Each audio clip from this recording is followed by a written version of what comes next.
మొదటిగా తమ్ముడు చెప్పినట్టు స్థిరమైన విశ్వాసంలో ఏ విధంగా కొనసాగాలి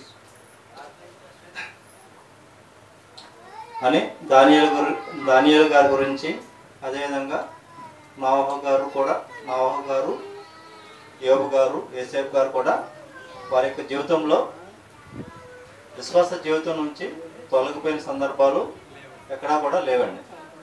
వారు స్టార్టింగ్లో ఎలా ఉన్నారో ఎండింగ్ వరకు కూడా ఒకే రకంగా స్థిరంగా యొక్క భక్తి జీవితంలో కొనసాగడం అనేది జరిగింది.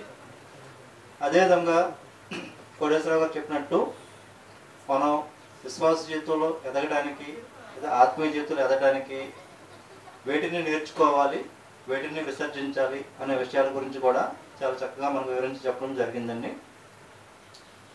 ధనాపేక్షను విసర్జించాలి.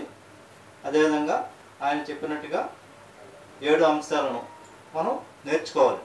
నేర్చుకుంటే మనం ఆత్మీయ జీవితంలో ఎదుగుతాము, నిత్య జీవాన్ని చేపట్టగలుగుతాం. మంచిదండి, ప్రార్థన చేసుకుందాం. ప్రియా పరలోకముందన్న మా తండ్రి, ఈరోజు ఈ విధంగా మేమంతా కూడా కూడుకుని మీ యొక్క విలువైన జ్ఞానమైన సంగతులను నేర్చుకోవడానికే మీకు ఇచ్చిన కృపగా మీకే స్తోత్రము తండ్రి.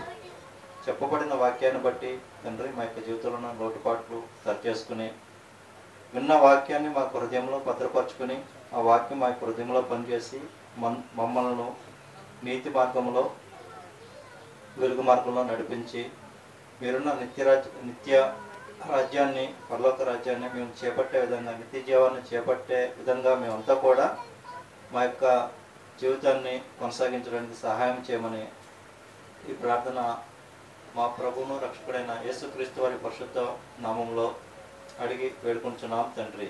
ఆమేన్. మన తండ్రి అయిన దేవుని యొక్క దయ, కుమారుడైన యేసుక్రీస్తు వారి యొక్క కృప, పరిశుద్ధాత్మ దేవుని యొక్క సహవాసము మనందరికీ సదాకాలం తోడైన నడిపించిన గాక.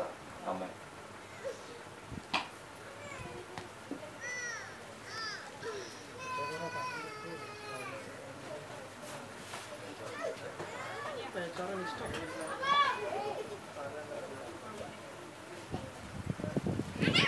कटेगा